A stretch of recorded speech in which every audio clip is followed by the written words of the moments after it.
Buen día, tutor y compañeros, mi nombre es Johnny Wilmer Lazo Ríos. El día de hoy quiero presentar el desarrollo de la actividad reconocimiento inicial de diseño de bases de datos.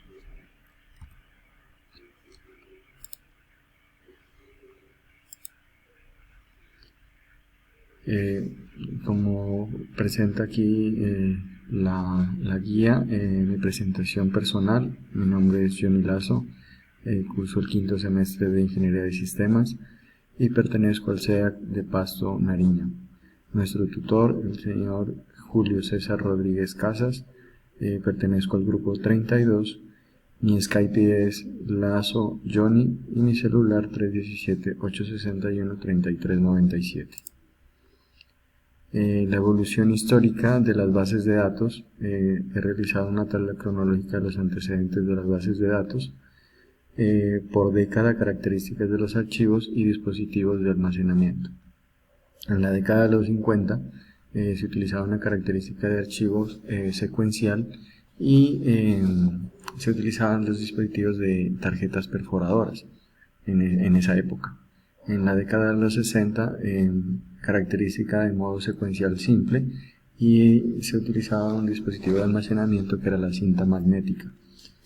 En la década del 65 y 70 se utilizaba en modo secuencial y acceso directo. El dispositivo era un tambor magnético. En la década de los 70 y 80, las primeras bases de datos direccionales, se utilizaba como dispositivo el disco magnético compartido.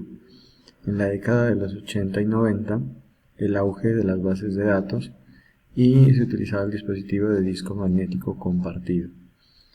Ya en los 90, las bases de datos en red compartidas o globalizadas. Ya se utilizan entonces dispositivos como Informix, Fox, SQL, Access y Oracle. Los conceptos seleccionados, sistemas operativos, por ejemplo, es un conjunto de programas que permiten manejar la memoria, disco, medios de almacenamiento de información y los diferentes periféricos que son como el mouse, el teclado, la impresora, placas de red, entre otros. Las bases de datos, capaces de almacenar gran cantidad de datos relacionados y estructurados que pueden ser consultados rápidamente de acuerdo con las características selectivas que se deseen. Lenguajes de programación.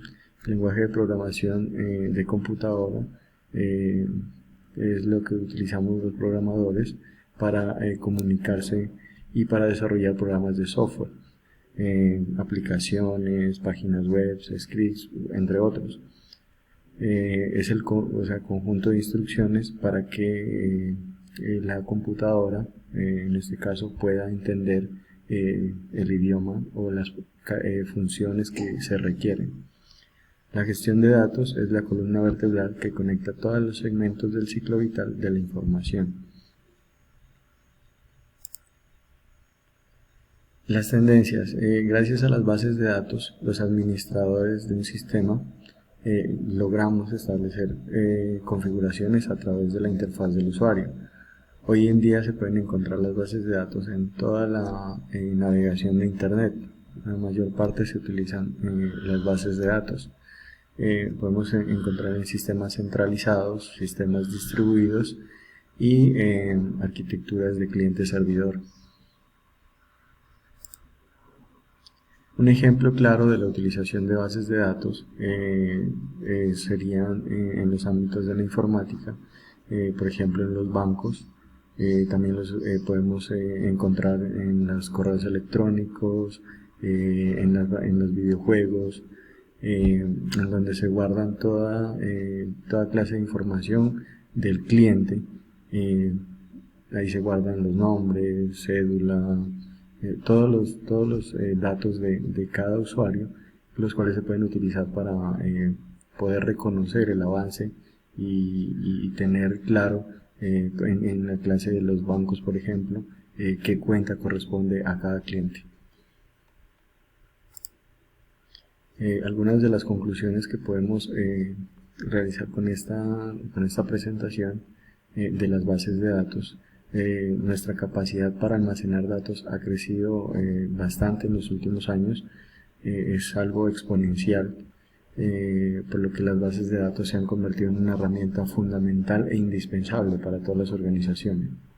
Actualmente uno de los activos más importantes de las empresas son los datos, ya que en ellos se evidencia un ejemplo, los clientes o proveedores también podemos encontrarlos allí, para poder realizar y tener muy claro toda esa información, ya que es muy complicado no poder tener algo muy centralizado sin una base de datos, porque sin eso no podríamos funcionar mejor.